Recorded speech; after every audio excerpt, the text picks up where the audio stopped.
Hi, in this session la நம்ம பார்க்க போற topic string. String அப்படினா it's a collection of character. இந்த string எப்படி work ஆகும் அப்படினு பாத்தீங்கன்னா string வந்து ஒரு object. அதை எதை represent பண்ணி இருக்கும் அப்படினு பாத்தீங்கன்னா sequence of character தான் represent பண்ணி இருக்கும். இப்போ ஒரு string object எப்படி create பண்றது அப்படினு பார்க்கலாம். இதுல two types இருக்கு. String literal, new keyword. இது ரெண்டும் வச்சு நம்ம ஒரு string object create பண்ண முடியும். String literal. String literal அப்படின்னா நம்ம கொடுக்கிற string எப்பவுமே double quotes குள்ள தான் கொடுப்போம். String s is equal to double quotes of Java. இங்க s ன்றது ஒரு object. Then new keyword வச்சு ஒரு object எப்படி create பண்றது அப்படின்னு பார்க்கலாம். ஒரு object create பண்ணா first class name, object name is equal to new of that class name. இங்க new ன்றது தான் keyword. இங்க string s is equal to new string of Java அப்படின்னு கொடுத்தனா அது keyword act ஆகும். Next string. Stringல two types இருக்கு. First one mutable, second one immutable. Mutable அப்படின்னா நம்மளால ஒரு item add பண்ணவோ இல்ல remove பண்ணவோ முடியும். அதுதான் string mutable. For example, இங்க பாத்தீங்கன்னா நிறைய items இருக்கு. Rice, chocolate, apple, shampoo இது எல்லாமே நிறைய items இருக்கு. இதுல ஒரு item remove பண்ணவோ இல்ல ஒரு item add பண்ணவோ நம்மளால முடியும். அதுதான் string mutable. String mutableல two types இருக்கு. இதுல 7 inbuilt method இருக்கு. இந்த 7 inbuilt methodமே string bufferக்கும் string builderக்கும் சேமா தான் work ஆகும். சின்ன சின்ன டிஃபரன்ஸ் தான் இருக்கு. அது என்னென்னு பார்க்கலாம். String buffer is synchronized. Synchronized அப்படின்னா எல்லாமே ஒரே இடத்துல நமக்கு கிடைக்கும். String builder வந்து non synchronized. எல்லாமே வேற வேற இடத்துல இருக்கும். நம்மளுக்கு எது தேவையோ அதை மட்டும் நம்ம பிக் பண்ணிக்கிற மாதிரி இருக்கும் string builderல. நெக்ஸ்ட் பாத்தீங்கன்னா இல்ல 2 threads வந்து நம்மளால at a timeல கால் பண்ண முடியாது. ஆனா string builderல 2 threads நம்மளால at a timeல கால் பண்ண முடியும். நெக்ஸ்ட் thread வந்து சேஃபா இருக்கும் bufferல, builderல வந்து சேஃபா இருக்காது. அதனால பாத்தீங்கன்னா இதுல more efficientஆ இருக்கும் builderல, bufferல வந்து less efficientஆ இருக்கும். இதுதான் difference between builder and buffer.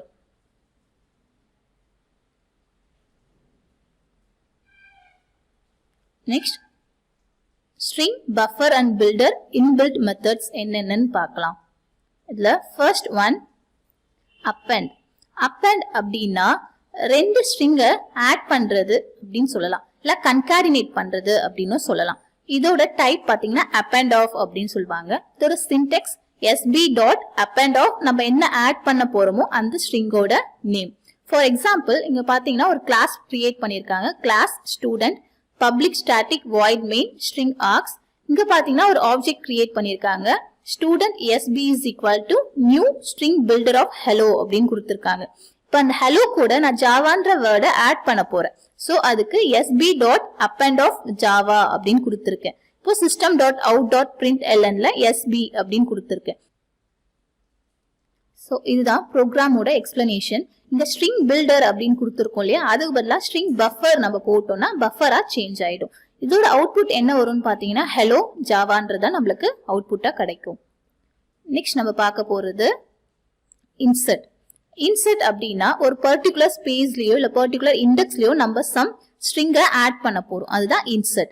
இதோட சின்டாக்ஸ் என்னன்னு பாத்தீங்கன்னா sb dot insert iterable comma string. iterable அப்படின்னா அந்த இண்டெக்ஸை தான் iterable அப்படின்னு சொல்றோம்.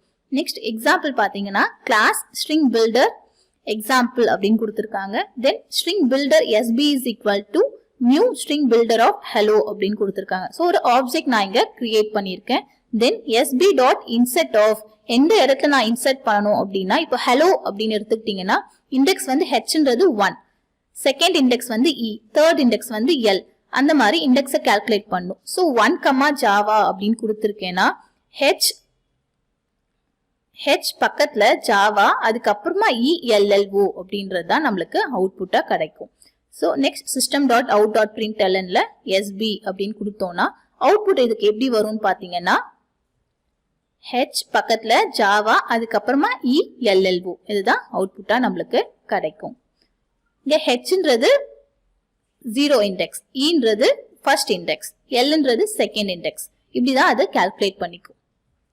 மீதிய பிராக்டிக்கல் செஷன்ல நம்ம பார்க்கலாம்.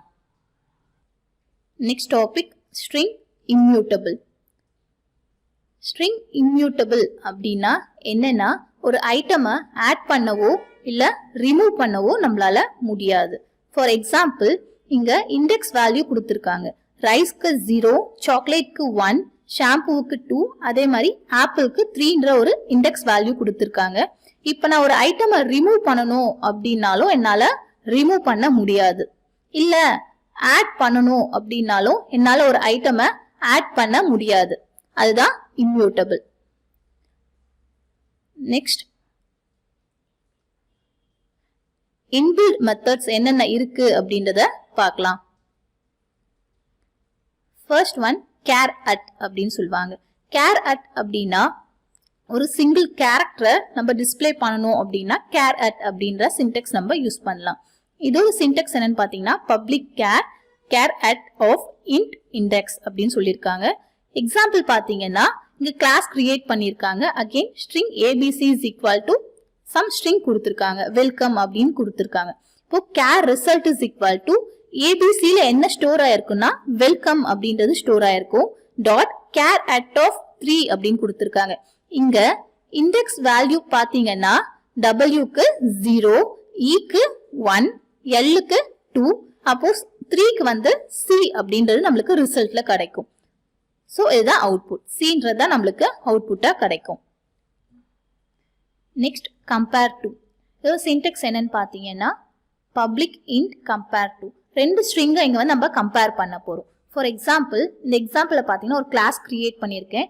ரெண்டு ஸ்ட்ரிங்கை நான் வந்து டிக்ளேர் பண்ணிருக்கேன். String mystr1 is equal to hello, string mystr is equal to helloன்னு கொடுத்திருக்கேன். இது ரெண்டு ஸ்ட்ரிங்கையும் கம்பேர் பண்ணும். ரெண்டு ஸ்ட்ரிங்கும் கம்பேர் ஆகி சேமா இருந்தது அப்படின்னா நம்மளுக்கு அவுட்புட் என்ன கிடைக்கும்னு பாத்தீங்கன்னா 0ன்ற அவுட்புட் நம்மளுக்கு கிடைக்கும். நெக்ஸ்ட் அப்பேண்ட். அப்பேண்ட் அப்படின்னா ரெண்டு ஸ்ட்ரிங்கையும் ஆட் பண்றது தான். கன்கேட் அப்படின்னு சொல்லுவாங்க. இதோட சின்டெக்ஸ் என்னன்னு பாத்தீங்கன்னா பப்ளிக் ஸ்ட்ரிங் கன்கேட் ஸ்ட்ரிங் 2 அப்படின்னு சொல்லுவாங்க. எக்ஸாம்பிள் பாத்தீங்கன்னா இங்க ஃபர்ஸ்ட் ஸ்ட்ரிங்ல வந்து நான் ஜான்னு கொடுத்திருக்கேன். செகண்ட் ஸ்ட்ரிங்ல வந்து நான் DOE அப்படின்னு கொடுத்திருக்கேன். இப்போ நான் என்ன பண்ண போறேன்னா ரெண்டு ஸ்ட்ரிங்கையும் ஆட் பண்ண போறேன். இப்போ எனக்கு அவுட்புட்ல என்ன வரும் அப்படின்னு பாத்தீங்கன்னா ஜான் DOE அப்படின்ற அவுட்புட் தான் எனக்கு கிடைக்கும். ஆட் இதுதான் நம்ம சிம்பிளா கன்கேட் அப்படின்னு சொல்லுவோம். நெக்ஸ்ட் ஈக்குவல்ஸ் அப்படின்னு சொல்லுவாங்க. இதுவும் ரெண்டு ஸ்ட்ரிங்கும் கம்பேர் பண்றதுக்கு தான். ஆனா இதுல என்னன்னா ரெண்டு ஸ்ட்ரிங்கும் ஈக்குவலா இருந்து அப்படின்னா ட்ரூன்ற அவுட்புட் நம்மளுக்கு கிடைக்கும். அப்படி இல்லைன்னா ஃபால்ஸ்ன்ற அவுட்புட் நம்மளுக்கு கிடைக்கும். இங்க பாத்தீங்கன்னா இந்த எக்ஸாம்பிள்ல mystr is equal to hello அப்படின்னு கொடுத்திருக்கோம்.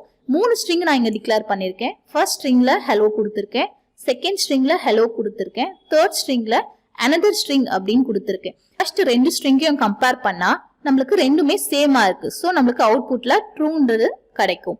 நெக்ஸ்ட் ஃபர்ஸ்ட் ஸ்ட்ரிங்கையும் தேர்ட் ஸ்ட்ரிங்கையும் நான் கம்பேர் பண்றேன். அப்படி கம்பேர் பண்ணும்போது hello another string ரெண்டுமே டிஃபரெண்டா இருக்கு. அப்போ நம்மள அவுட்புட் ஃபால்ஸ்ன்றது கிடைக்கும். ரிமைனிங்க பிராக்டிக்கல் செஷன்ல பார்க்கலாம்.